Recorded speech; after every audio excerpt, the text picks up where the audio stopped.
주 예수 그리스도의 이름으로 하나님 말씀 증거하겠습니다. 마가복음 10장 17절, 마가복음 10장 17절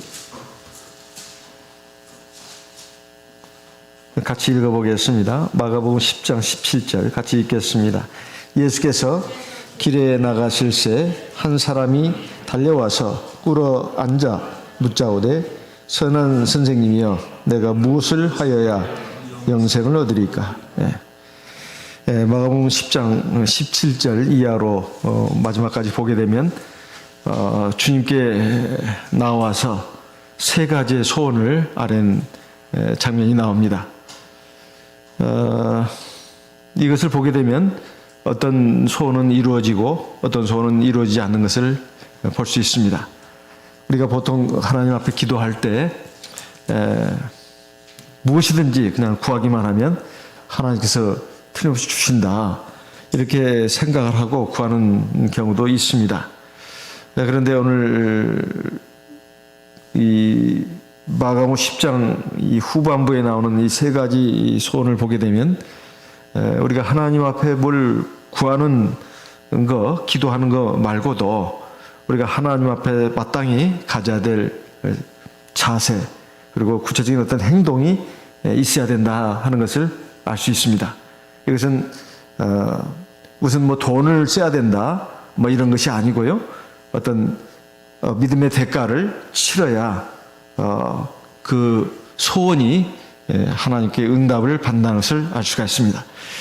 그 세 가지 소원 가운데 첫 번째로 우리가 많이 읽고 듣고 그래서 아는 사적이 있습니다. 바로 부자 관원 청년이 어느 날 주님께 나와서 묻습니다. 마태복음 19장 16절 이하, 그리고 누가복음 18장 18절 이하에 보게 되면 동일한 사적이 기록되어 있는데, 거기는 이 청년의 그 신분에 대해서 우리가 알 수 있는 그런 내용이 나옵니다. 이 청년은 부자였다는 것입니다. 돈이 많은 부자였다는 거예요. 그리고 관원이라고 되어 있습니다. 관원. 이건 권세가 있다는 거죠. 더군다나 이 청년이니 젊음이 있지 않겠습니까? 젊음이 있고 돈이 있고 그리고 권세를 갖고 있다. 이 세 가지 중에 이 세상 어느 사람이 그 중에 어느 하나는 좋지 않다고 말할 것이 뭐가 있겠습니까? 이거 세 가지 다 좋은 거 아니겠습니까? 젊음, 돈, 권세. 어떤 사람은 참 돈이 아주 많은데 아마 80, 90, 그것도 이제 건강하면 괜찮은데요, 아주 쇠약하다 말이야. 그래가지고 몸져 누워 있는 이런 이제 아주 노인일 경우에는 돈이 많다고 하는 것이 참 별 의미가 없고 가치가 없습니다.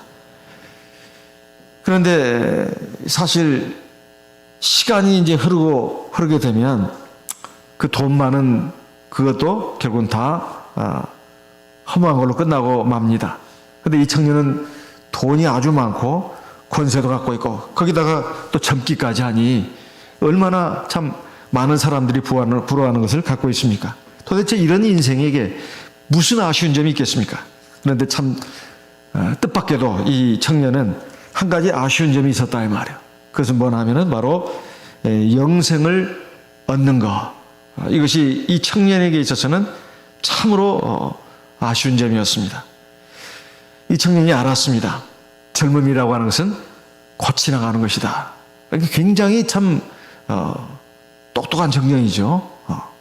사람이 어떤 나이가 돼야만 비로소 깨닫는 그런 진리도 많습니다. 그런데 젊은 사람이 인생이 곧 끝난다, 이것을 어떻게 알 수가 있을까요? 보통 청년이 아닙니다. 지혜로운 청년이. 그리고 권세라고 하는 것도 언젠가는 내 손을 떠난다, 이것을 이 청년이 알고 있었다 이 말이에요. 원래 젊은 사람들은 혈기방장하고 의욕이 넘쳐가지고 눈앞에 무서운 것이 없는 이런 세대가 바로 젊은 세대라고도 말을 합니다. 근데 이 청년은 지금 권세를 가지고 한참 지금 누리고 있고 지금 그렇게 살고 있는데 이것이 어떻게 빨리 지나가는 것을 알았을까요? 재산이라고 하는 것도 영원히 갖고 있을 수 없다는 것도 이 청년이 알았다 이 말이에요. 이 세 가지는 결국은 언젠가 빠른 시간 내에 다 지나가는 것이다. 그럼 도대체 뭘 붙잡아야 될 것인가?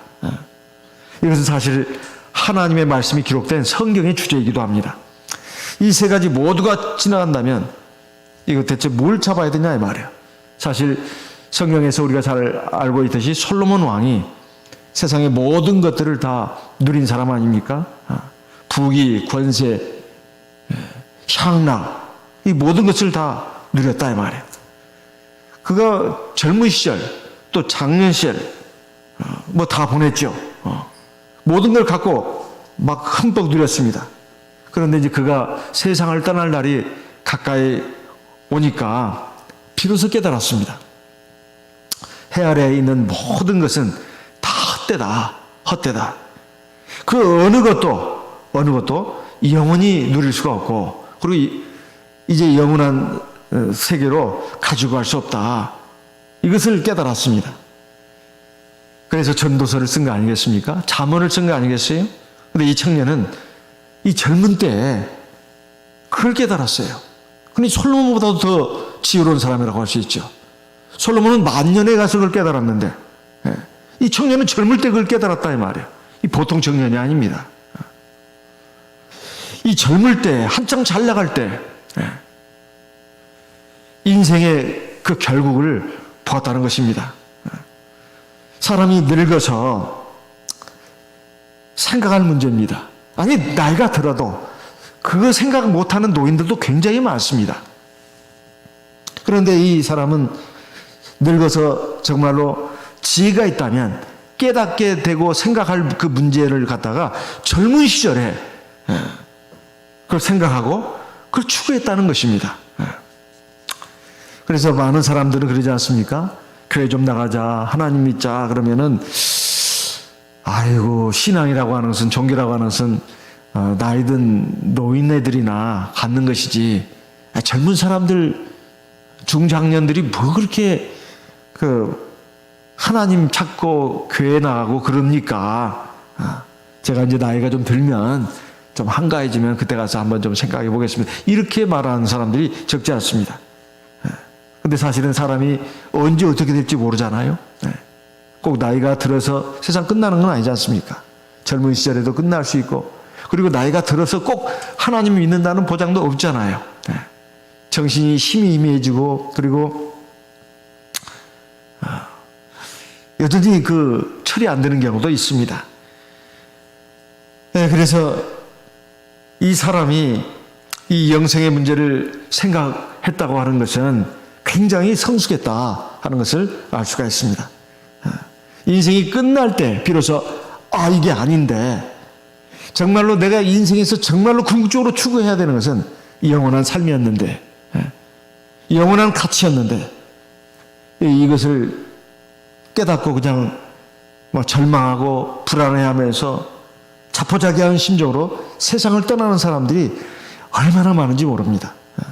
그런데 이 청년은 이 젊을 때 그 중요한 인생의 핵심 문제를 생각했다는 거예요. 바로 영생의 문제입니다. 그 문제에 대한 답을 찾기 위해서 그 답을 줄 만한 분을 찾는 것도 대단히 정확했습니다. 대단히 정확했어요. 바로 주 예수죠. 그래서 여기 오늘 우리가 읽은 말씀을 보게 되면 예수가 길에 나가실새 한 사람이 달려와서 꿇어 앉아 묻자오되, 예수님께 달려왔습니다. 그래가지고 서서 물은 것도 아니에요. 꿇었습니다. 무릎을 꿇었어요. 무릎을 꿇고 지금 질문을 하는 겁니다. 뭐라고 질문했습니까? 내가 무엇을 하여야 영생을 얻으리까? 왜 이렇게 무릎을 꿇었을까요? 왜 예수님 앞에 무릎을 꿇었겠습니까? 이 청년은 예수님이 보통 사람이 아니라는 것을 알았습니다. 예수님께서 말씀하지 않았습니까? 나는 부활이요 생명이라. 나를 믿는 자는 죽어도 살겠고 무릇 살아서 나를 믿는 자는 영원히 죽지 아니할 것이다. 요한복음 11장 25절 26절의 말씀입니다. 죽은 지 나흘이 돼가 썩은 시체 냄새가 나는 나사로를 살리기 위해서 지금 마르다와 마리아가 살고 있는 곳에 와가지고 그 많은 사람들에게 한 말씀인데 바로 우리 세상 모든 사람들에게도 하신 말씀입니다. 예수님 바로 생명 그 자체다 이 말이에요. 그래서 예수님은 사망이 없다는 겁니다. 설령 죽는다 해도 살리신다 이 말이에요. 바로 생명의 주님이기 때문에 그렇습니다. 또 주님이 말씀했습니다. 요한복음 14장 6절에 보게 되면 나는 내가 곧 길이요 진리요 생명이라. 이건 대단히 권세가 있는 말씀이에요. 누구도 그런 말씀을 할 수가 없습니다. 참 하나님 주 예수 그리스도만이 이 말을 할 수 있다 이 말이에요. 이것은 모든 사람에게 소망을 주는 말씀입니다. 예수님이 바로 길이고 생명이라는 거예요. 진리라는 것입니다. 결국 예수님이 길이라고 하는 것은 그 예수님을 따라가면 영원한 생명을 얻는다는 말이죠. 세상에 많은 사람들 가운데 어떤 사람들은 영생을 얻는다 하면서도 잘못된 길로 가는 사람들이 많습니다. 또 어떤 사람은 살다 보니까 삶이 너무 허무해요. 그 공허를 메울 수가 없습니다. 그래서 이 책 저 책 많이 보죠. 여러 사상가들, 철학자들 책들을 보면은 때로 위안이 되기도 합니다. 왜냐하면 워낙 좋은 내용이 많고 또 문장력이 뛰어나고 그러면은 사람의 마음을 휘어잡아요. 그러다 보면 막 거기에 푹 빠지기도 합니다. 그런데 이것은 사람들이 그 이성을 활용해 가지고 만들어낸 이론입니다. 그 이론을 만들어낸 사람이 죽어요. 그리고 그 죽은 사람의 결국은 죽은 사람이 만들어낸 이론이 과연 그것이 얼마나 완벽하겠습니까? 설령 어느 정도 유익은 줄지 몰라도 정말 사람에게 진짜 영원한 생명을 줄 수 있냐 이 말이에요. 진짜 완전한 복을 줄 수 있냐 이 말이에요. 그럴 수는 없습니다. 종교도 마찬가지입니다. 그 종교를 만든 사람이 죽는다면 자기 죽음의 문제, 생명의 문제도 어떻게 할 수 없는 사람이 만든 종교를 과연 믿을 수 있는 진리라고 그걸 따라갈 수 있겠습니까? 오직 주 예수님만이 내가 죽어도 3일 만에 다시 살아날 것이다. 실제로 그렇게 됐습니다. 그래서 주님께서 다시 살아나지 않았다면 우리가 지금 주 예수를 믿는 것은 이 믿음은 헛된 것이다. 그리고 우리가 이 세상에서 우리만큼 불쌍한 사람이 없다. 이렇게까지 말씀했습니다. 그것은 주님이 확실하게 부활했고 주님은 바로 생명의 주라는 뜻입니다. 고린도전서 15장 17절 말씀을 보겠습니다. 고린도전서 15장 17절입니다. 고린도전서 15장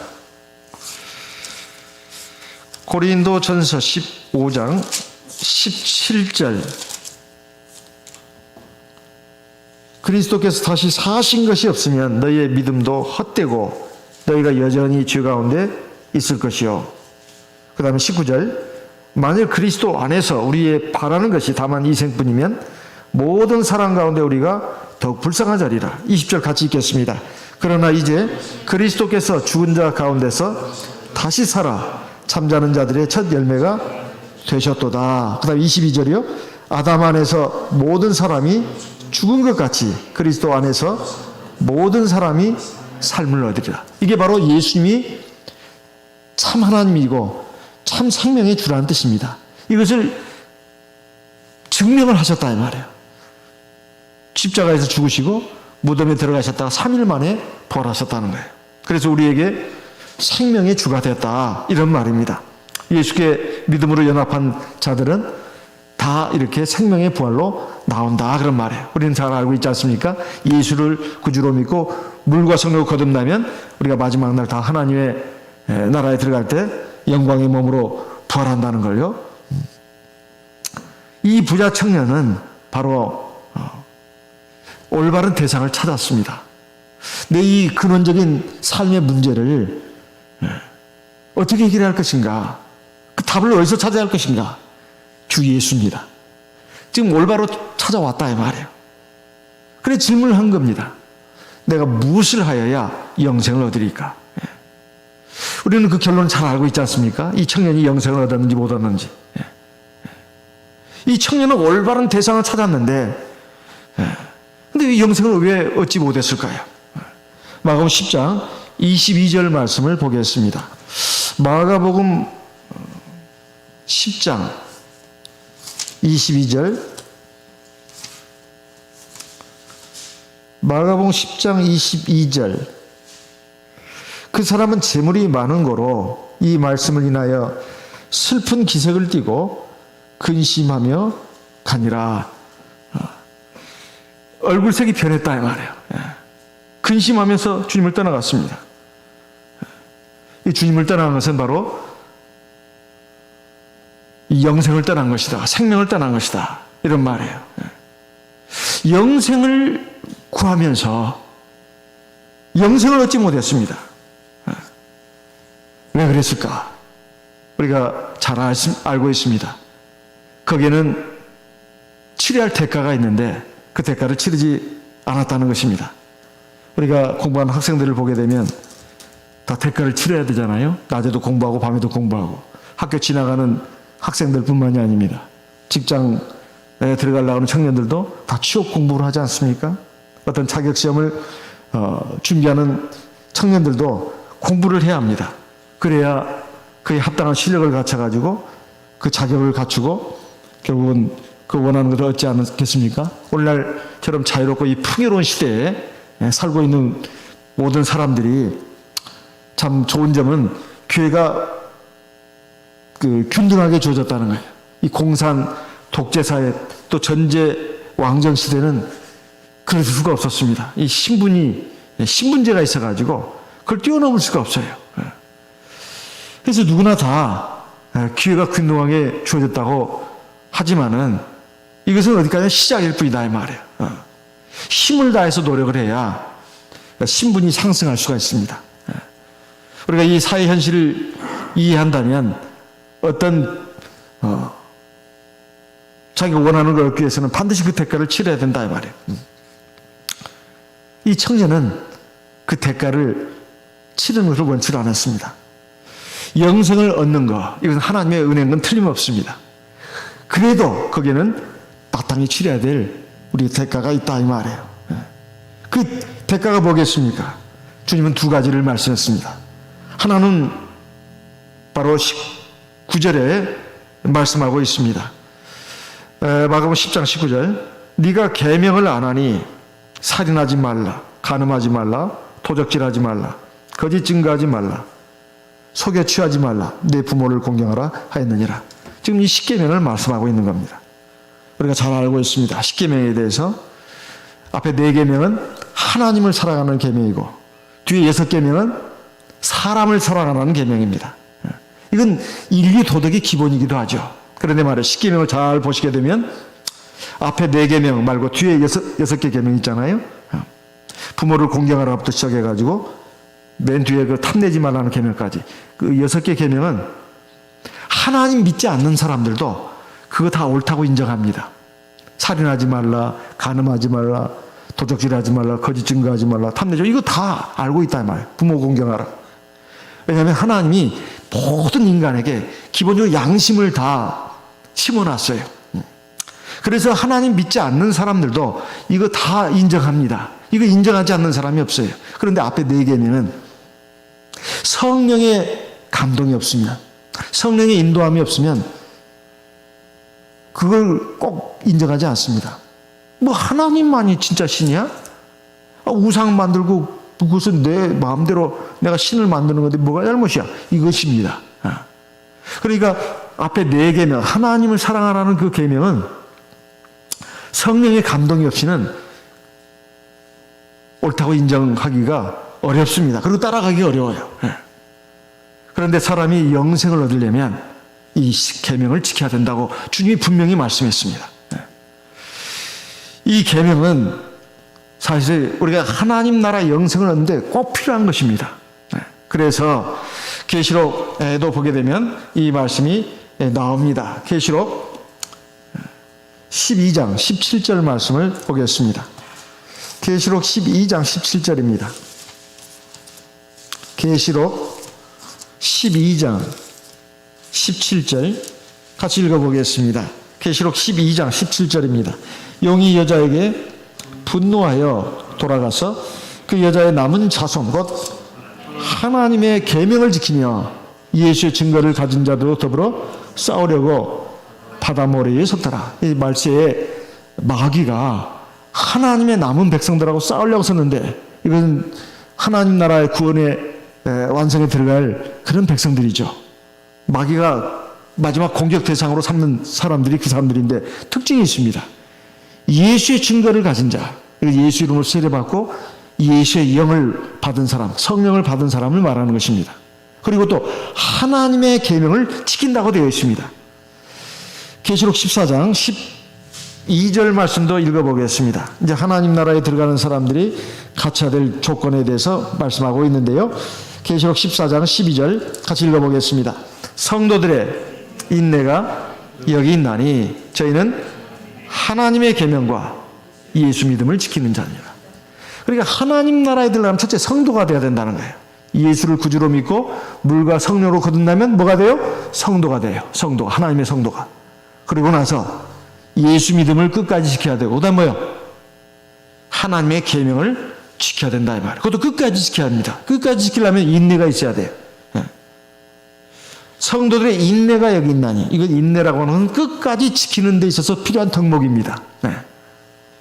하나님 나라에 들어가려면 십계명을 지켜야 된다는 거예요. 이런 것이 바로 지금 이 청년에게 주어졌습니다. 오늘 우리도 마찬가지입니다. 하나님 나라에 들어가려면 십계명을 지켜야 돼요. 뿐만 아니라 이 십계명 자체가 하나님의 본성이에요. 속성이에요. 하나님은 이런 분이에요. 그럴 때 바로 십계명이고 하나님 말씀이 하나님이고 하나님의 말씀이다. 그 말씀 중에 핵심이 십계명입니다.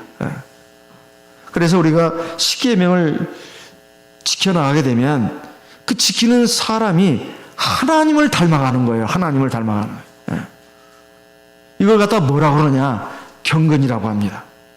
하나님 백성이, 하나님 자녀가 하나님 아버지 집에 가는데 하나님을 하나도 안 닮았어요. 들어갈 수 있을까요? 당연히 못 들어가죠. 너 누구냐? 하나님 그러실 겁니다. 너 누구냐 대체? 하나님을 닮아가는 것은 하나님의 말씀을 준행하면 그 하나님의 말씀이 나에게 내재화됩니다. 나도 하나님의 품성을 닮는 거예요. 그래서 말씀을 행하라고 하는 것입니다. 말씀을 내 마음에 새기고 내 마음, 생각, 의지, 감정, 말과 행동이 하나님 말씀으로 이렇게 변화가 돼야 된다 이 말이에요. 그래서 우리의 성품이 바뀌고 우리의 말과 행동이 바뀌고 우리의 생활이 바뀌는 걸 말하는 겁니다. 이건 대가를 치르는 거예요. 그냥 저절로 되는 게 아닙니다. 이 대가를 치르지 않는다면, 즉 십계명 하나님 말씀을 지키는 게 그렇게 중요하냐고. 믿음만 가지면 되지. 그러면 이것은 십계명을 비롯한 하나님 말씀 하나의 건의사항에 불과해요. 그래 네가 들어보고 괜찮으면 지키든지 말든지 네 알아서 해라. 이게 건의사항 아니겠어요? 하나님이 우리에게 말씀을 주실 때 이거 어떻겠냐고 뭐 제안사항으로 건의사항으로 주는 것은 아니지 않습니까? 그래서 십계명 하나님 말씀은 우리가 그 말씀을 듣고 하나님의 말씀이구나. 이 하나님 말씀 진리고 여기에는 약속이 들어있다 이 말이에요. 생명, 복, 평안, 기쁨과 즐거움, 모든 행복이 거기에 다 약속되어 있어요. 그래서 그 말씀을 지켜나가면 우리에게 영생이 주어집니다. 근데 이거 하지 않으면 우리가 영생을 하는데 반드시 문제가 생긴다 그 말이에요. 왜냐하면 주님도 말씀하셨습니다.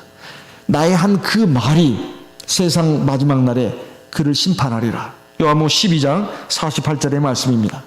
주님의 말씀은 곧 길고 우리가 하나님께로 또 영생으로 나가는 길일 뿐만 아니라 그 말씀은 또한 우리를 심판하는 기준도 됩니다. 그래서 이렇게 이제 주님이 말씀하시니까 이 청년이 말했습니다. 이게 사실 이 청년도 아마 착각을 한 것 같아요. 제가 어려서부터 다 지켰습니다. 사실은 그렇지 않죠. 그런데 그 청년은 그리 말했어요. 그 문제가 없습니다. 제가 어려서부터 다 지켰습니다. 주님이 이제 두 번째를 말씀하십니다. 두 번째로 그 해야 될 대가가 뭐냐?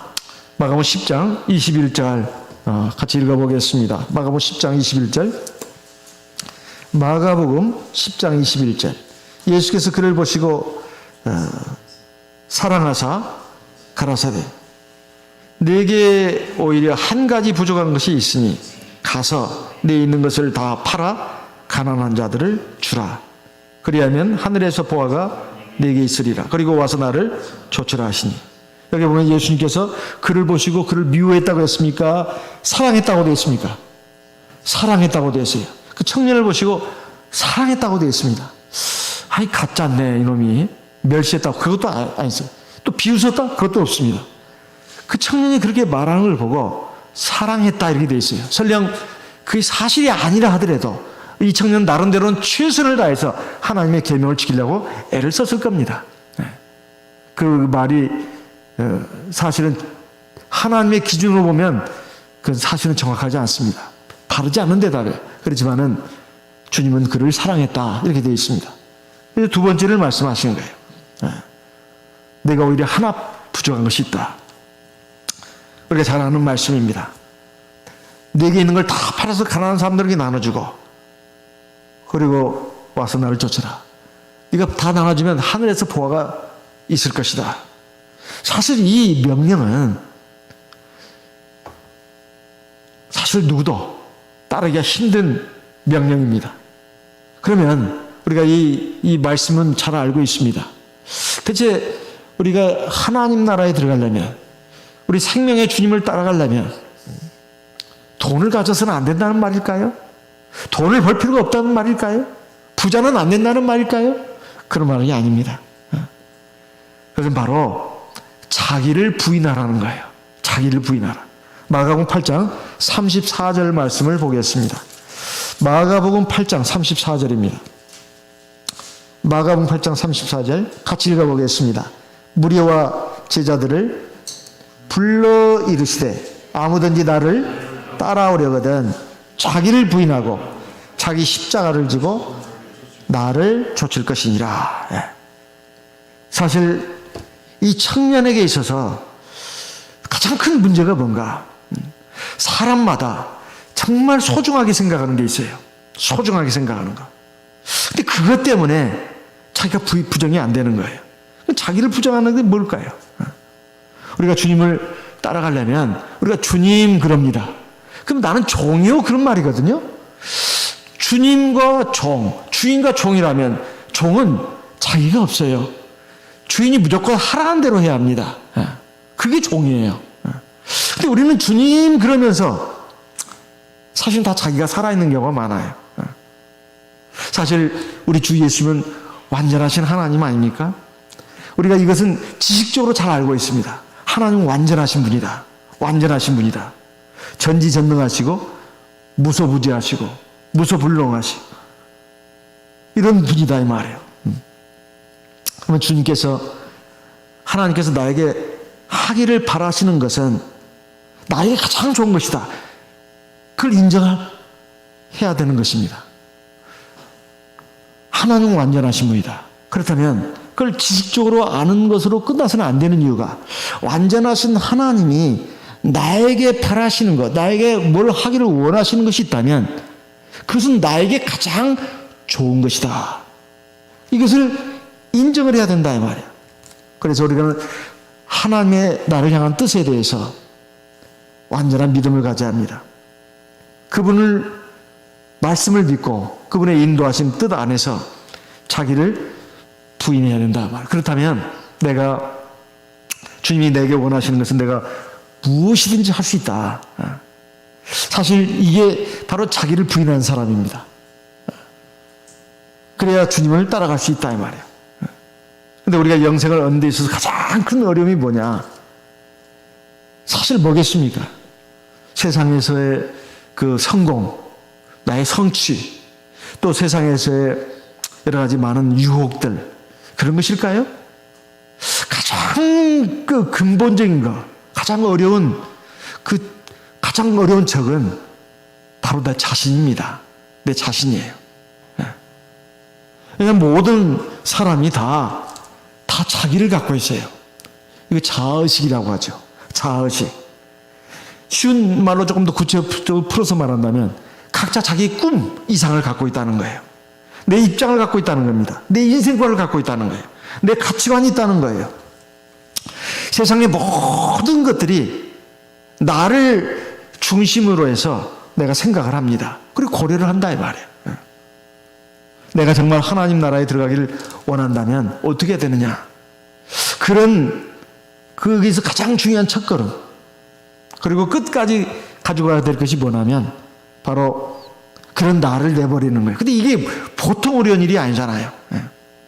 세상에서 삶의 중심이, 우주의 중심이 나인데 어떻게 그 나를 버릴 수 있냐 이 말이에요. 내 이상, 내 입장, 내 인생관, 내 가치관, 내가 그렇게 간절히 바라는 것들, 그걸 어떻게 포기할 수 있겠냐 이 말이에요. 하나님의 말씀이 그걸 갖다가 내버리라고 했을 때 어떻게 버릴 수 있느냐. 저는 그래서 간혹 그 수녀들을 생각하면, 신부나 수녀, 승려들을 제가 종종 봅니다. 길거리에서도 보고 매스컴에서도 보고. 근데 이제 그 사람들이 왜 이렇게 됐나 이렇게 보게 되면 두 종류더라고요. 하나는 그 아까 말한 그 청년처럼 인생의 어떤 그 허물을 느껴가지고 이렇게 그쪽으로 간 사람이 있는가 하면, 살다가 보니까 막 부서지고 깨집니다. 너무나 큰 고통과 아픔, 좌절을 겪어요. 그래가지고 그걸 어떻게 해결할 수가 없어요. 그래서 그냥 도피하는 형식으로 들어간 사람도 있는 걸로 알고 있습니다. 이제 들어가서 보니까 이제 물론 자기의 무지를 깨닫고 그러기도 하겠지만은, 제가 그분들을 다 알 수는 없지만 제가 이제 지금까지 제가 보는 각도에서는 그런 것인데요. 어쨌든 사실 우리는 하나님이 우리에게 그걸 바라시는 건 아닙니다. 하나님이 내 안에 중심이 돼야 된다 이겁니다. 우리가 정말로 하나님 나라에 들어가길 원한다면 그 첫걸음은 바로 나를 버리는 것이다 이 말이에요. 근데 이게 보통 어려운 일이 아닙니다. 만약 그렇게 된다면 하나님의 관점에서 생각하기 시작합니다. 이걸 구체적으로 말하면 어떤 문제를 생각할 때마다 내 입장, 내 이상, 내 생각, 내 가치관, 내 욕심, 내 기대, 여기서 생각하는 것이 아니라 하나님의 관점에서 생각하는 거예요. 하나님은 내가 어떻게 하기를 바라시는가? 어떻게 해야 하나님께 영광이 될까? 내가 어떻게 판단하고 결정을 해야, 그리고 행동을 해야 하나님 기뻐하실까? 하나님은 완전하신 분입니다. 그래서 하나님이 내게 하기를 바라시는 대로 내가 하면 사실 그것이 나한테 가장 좋은 거예요. 근데 우리는 그럴 마음이 막 들어갈 때가 별로 없습니다. 웬만한 것들은 그냥 하려고 하는데 결정적인 것에서는 절대 양보를 안 한다 이 말이에요. 그런데 사실 우리가 그렇게 자기를 부인해야, 자기를 부인하고 자기 십자가를 지고 나를 따라야 영생을 얻을 수 있다고 주님이 말씀하십니다. 사실 주님의 말씀 가운데 저는 최고난도의 말씀이 이 말씀이라고 생각합니다. 여러분 어떤 말씀이라고 생각하세요? 자기를 부인하고 자기 십자가를 지고 나를 따라라? 저는 하나님 말씀 가운데 이 말씀이 최고난이도의 말씀이에요. 그런데 잘 생각해 보면 이건 너무나 지나친 말씀이야. 우리가 마음속에서 그것이 막 올라옵니다. 근데 애써 누르는 거죠. 너무 이건 엄격한 말씀이야. 그래서 이 말씀을 들 때마다 별로 기분이 안 좋습니다. 대부분의 사람들이. 근데 이 말씀이 의미하는 바는 그겁니다. 하나님, 내 생각보다도 하나님의 생각을 위에 두라는 거예요. 내 의견보다도 하나님 말씀을 위에 두라는 것입니다. 내 의지보다는 하나님의 인도하심을 위에 두라는 거예요. 그게 바로 나를 부인하는 것입니다. 근데 이게 그렇게 쉬운 일이 아닌데 이 청년은 나는 그렇게는 못합니다. 그래서 주님에게서 떠나갔습니다. 그래가지고 결국 영생을 얻는 이 길을 포기하고 말았습니다. 우리가 분명히 알아야 할 것은 영생은 하나님의 사랑, 하나님의 은혜로 우리에게 주어지는 것입니다. 그렇지만은 거기에는 마땅히 우리가 치러야 할 대가가 있다 이 말이에요. 그 대가는 바로 첫째, 하나님의 말씀, 십계명을 지키는 겁니다. 두 번째, 자기를 부인하는 겁니다. 그리고 하나님 말씀, 하나님의 의지, 하나님의 인도하심을 내 위에 두는 거예요. 그게 자기를 부인하는 것입니다. 그래야 하나님 나라에 들어갈 수 있다는 거예요. 자, 이런 말을 듣고 또 청년이 그 떠나가는 모습을 본 제자들이 다 놀라 자빠졌어요. 저라도 그럴 것 같습니다. 제자들이 다 놀라 자빠졌어요. 대체 그럼 누가 구원을 얻을 수 있겠습니까? 이건 당연한 의문입니다. 그렇잖아요? 그 광경을 보고 이 사도들도 다 그냥 기가 질렸어요. 그럼 누가 대체 구원을 얻는단 말입니까? 주님이 중요한 말씀을 하십니다. 마가복음 10장 26절입니다. 마가복음 10장 26절, 제자들이 심히 놀라 서로 말하되 그런즉 누가 구원을 얻을 수 있는가 하니. 27절 같이 읽어보겠습니다.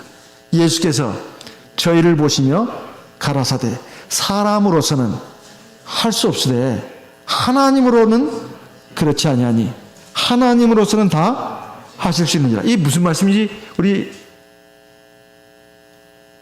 알 수 있습니까? 사람으로서는 할 수 없지만 하나님으로서는 할 수 있다. 이 말을 저 유치원생 수준으로 또 이해를 잘못하면 이렇게 알아들을 수가 있어요. 하나님 나라에는 사람은 못 가고 하나님만 갈 수 있어.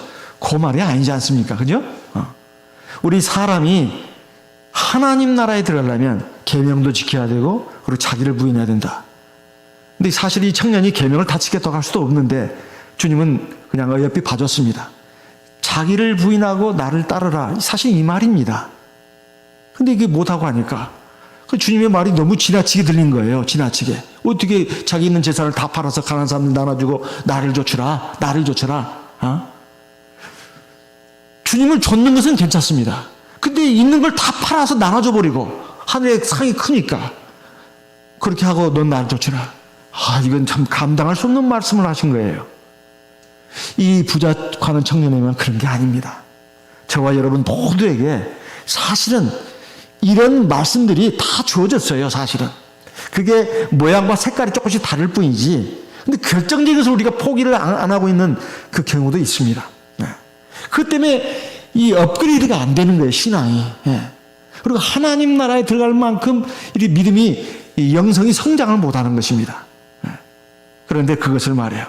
시자들도 예외가 아니었어요. 아이고, 우리가 길을 잘못 들었나 보다. 주님이 이런 분이었나? 그리고 이 영생을 얻는 길이 이런 길이었어? 아이고, 이 제자들 갑자기 싹 자신감이 사라져버린 거예요. 대체 그러면 누가 구원을 얻겠습니까? 이건 따지는 말도 됩니다. 주님의 말씀은 이런 사람의 힘으로 하는 것이 아니다. 사람으로서는 할 수 없다. 하나님으로서 할 수 있다. 이 말은 하나님을 믿고 의지해야 된다. 그 말입니다. 하나님을 믿고 의지해야 된다. 자기 인간의 힘으로 우리가 하나님의 계명을 지키고 또 자기를 부인하고 이건 어려운 일이다 이 말이에요. 하나님을 믿고 의지하고 하나님이 도와주시고 그 도움을 의지하면 할 수 있다는 거예요. 우리가 또 하나 생각해야 할 것이 있습니다. 그러면 지금까지 하나님 나라 들어간 사람들이 진짜 별로 없겠네. 그럴까요? 그게 아닙니다. 히브리서 12장 1절 말씀을 보겠습니다. 히브리서 12장 1절입니다. 히브리서 12장 1절. 히브리서 12장 1절 같이 읽어보겠습니다. 이러므로 우리에게 구름같이 둘러싼 허다한 증인들이 있으니 모든 무거운 것과 얽매이기 쉬운 죄를 벗어버리고 인내로서 우리 앞에 당한 경주를 경주하며 2절 믿음의 주여 또 온전케 하시는 이인 예수를 바라보자. 자, 앞에 이러므로 우리에게 뭐요? 구름같이 둘러싼 허다한 증인들이 있다. 어마어마하다는 거예요. 지금까지 하나님 나라, 이건 사도교회 당시를 기준으로 한 것입니다. 사도교회 당시에 이 히브리서 기자가 이 하나님의 말씀을 기록할 때 지금까지 하나님 나라에 들어간 사람들이 어마어마하게 많다는 거예요. 허다한 증인들은 하나님 나라에 들어가는 것에 성공한 사람들을 말하는 것입니다. 그들이 지금 우리의 증인이 되고 있다 이 말이야. 그래서 우리도 그들의 신앙의 발자취를 따라가야 된다 그 말입니다. 그럼 어떻게 해야 된다고요? 바로 이 천국의 길이라고 하는 것은 우리가 지금 처음으로 가는 사람들이 아닙니다. 우리 앞서 많은 사람들이 들어갔어요. 많은 다른 사람들이 그 길을 끝까지 잘 걸어가 가지고 천국에 들어갔다면 우리도 들어갈 수 있다는 거예요. 우리도 주 예수님을 의지하고 하나님을 말씀을 따라가면 우리가 그 천국에 꼭 들어갈 수 있다는 것입니다. 그래서 로마서 8장에 보면은 그 중요한 말씀을 사도 바울도 입을 통해서도 우리에게 이렇게 말씀해 주고 있습니다. 로마서 8장 3절입니다. 로마서 8장 3절. 로마서 8장 3절. 같이 읽어보겠습니다. 로마서 8장 3절입니다. 같이 읽겠습니다. 율법이 육신으로 말미암아 연약하여 할 수 없는 그것을 하나님은 하시나니. 건너뛰겠습니다. 4절로 육신을 좇지 않고 그 영을 좇아 행하는 우리에게 율법의 요구를 이루어지게 하려 하십니다. 우리는 육신이 연약해서 하나님 말씀을 다 이룰 수가 없어요. 그러면 안 지켜도 되네? 은혜로 들어가는 거네? 그게 아닙니다. 기본적으로는 하나님의 은혜예요. 하지만 그 안에서 진리의 말씀을 따라가야 되는데 우리 힘으로 안 된다 이 말이에요. 그래서 거기에 또 하나님의 은혜가 작동을 했는데 그게 바로 보혜사 성령을 우리에게 주신 겁니다. 그 성령을 의지해서 하나님 말씀을 지켜나갈 수 있다는 거예요. 성령을 의지한다는 게 뭐라고 했죠? 성령의 기도를 하는 것을 말합니다. 우리가 성령으로 기도하면 내 안에 성령으로 충만해집니다. 그러면 하나님의 영이 내 부족한 의지, 감정, 내 자아 이걸 붙들어 가지고 하나님 말씀에 순종하게 합니다. 그게 바로 사람으로서는 할 수 없으되 하나님으로서는 할 수 있다 그 말입니다. 그래서 우리 하나님의 은혜, 하나님의 역사 이게 대전제입니다. 그 안에서 우리가 해야 될 일이 있다 이 말이에요. 데살로니가 전서 5장 17절 말씀을 보겠습니다. 데살로니가 전서 5장 17절입니다. 데살로니가 전서 5장 17절 같이 읽어보겠습니다. 쉬지 말고 기도하라. 건너뛰어서 19절 성령을 소멸치 말며 예언을 멸시지 말고 범사에 헤아려 좋은 것을 취하고 악은 모든 모양이라도 버리라. 이거 우리가 해야 할 일이에요. 그렇지만은 하나님이 역시 우리를 도와주십니다. 23절, 24절 같이 읽겠습니다. 평강의 하나님이 친히 너희로 온전히 거룩하게 하시고 또 너희 온 영과 혼과 몸이 우리 주 예수 그리스도 강림하실 때 흠없게 보존되기를 원하노라. 24절 너희를 부르시는 이는 미쁘시니 그가 또한 이루시리라. 구원은 하나님과 우리의 합작품입니다. 물론 기본적으로는 하나님이 해주시는 일이에요. 우리는 가만히 있으면 된다. 그게 아닙니다. 하나님이 은혜로 사랑으로 진리로 우리를 이끌어 가시는데 우리도 거기에 부응을 해야 된다 그 말이에요. 우리가 해야 될 일은 여기에 기록이 되어 있습니다. 뿐만 아니라 유다서 1장에 보면 역시 마찬가지로 나와 있습니다. 유다서 1장 20절 말씀, 유다서 1장 20절입니다. 유다서 1장 20절 같이 읽어보겠습니다. 유다서 1장 20절입니다. 사랑하는 자들아 너희는 너희의 지극히 거룩한 믿음 위에 자기를 건축하며 성령으로 기도하며 이거 우리가 해야 될 일이에요. 하지만 또 하나님의 은혜가 우리에게 또 있습니다. 21절 같이 읽습니다. 하나님의 사랑 안에서 자기를 지키며 영생에 이르도록 우리 주 예수 그리스도의 긍휼을 기다리라. 우리가 믿음으로 하나님 성령을 의지해서 나가는 거 이거 우리가 해야 할 일이에요. 그렇지만은 최종적으로 구원은 하나님의 은혜로 이루어지는 거예요. 우리가 완벽을 이룰 수는 없을 겁니다. 그렇지만은 우리가 완벽을 이루려고 애를 쓰는 그것을 하나님이 귀하게 보시고, 설령 부족한 점이 있다 하더라도 하나님이 다 용서하시고 긍휼을 베푸셔서 우리 하나님 나라에 들어가게 해주신다, 그 말입니다. 그것이 구원의 경륜입니다. 24절 같이 읽겠습니다. 능히 너희를 보호하사 거침이 없게 하시고 너희로 그 영광 앞에 흠이 없이 즐거움으로 서게 하실 자, 곧 우리 구주 예수 홀로 하나이신 하나님께 우리 주 예수 그리스도로 말미암아 영광과 위엄과 권력과 권세가 만고 전부터 이제와 세세에 있을지어다. 아멘. 우리 이러한 그 경륜을 알고 하나님 의지하면서 날마다 우리가 성령 기도에 힘써야 되겠습니다. 그러면 하나님께서 우리에게 힘을 주십니다. 그래서 하나님 말씀에 순종할 수 있게 해주시고, 그리고 나를 부인할 수 있게 해주십니다. 나를 부인하고 하나님이 내 안에 왕이 되게 해주신다, 이 말이에요. 그러면 우리가 능히 그 길을 걸어갈 수가 있습니다. 그것은 참 쉬운 일이에요. 그건 참 쉬운 일이에요. 하나님 믿고 의지하면 다른 건 다 쉬운 일이에요. 계명도 하나도 어려운 게 없습니다. 그리고 나를 부인하는 것도 하나도 어렵지 않아요. 중요한 핵심이 뭐냐면 하나님 믿고 의지하는 것이 있느냐 없느냐는 거예요. 하나님 믿고 의지하는 것이, 그것이 있으면 쉬운 일입니다. 우리는 그 길을 하나님의 은혜로, 하나님의 도심으로, 하나님의 능력으로 능히 걸어갈 수가 있습니다. 그러한 길을 다 걸어가서 영생에 이르는 그 소원을 우리가 다 성취하기를 바랍니다. 다 같이 기도하겠습니다. 이 말씀을 근거로 해서 하나님, 내 연약하고 부족한 저를 불쌍히 보시고 저를 도와주십시오. 하나님의 말씀에 순종할 수 있게 해주시고 내 뜻, 내 의지, 감정, 내 이상, 내 가치관, 내 기대보다는 하나님의 뜻이 내게 이루어질 수 있도록 이끌어 주십시오. 그래서 참 기쁨과 즐거움과 행복을 누릴 수 있게 해주시고 하나님께 감사와 찬송과 영광을 돌리는 주의 자녀 될 수 있도록 인도해 주십시오. 다 같이 기도하겠습니다. 성령으로 기도하겠습니다.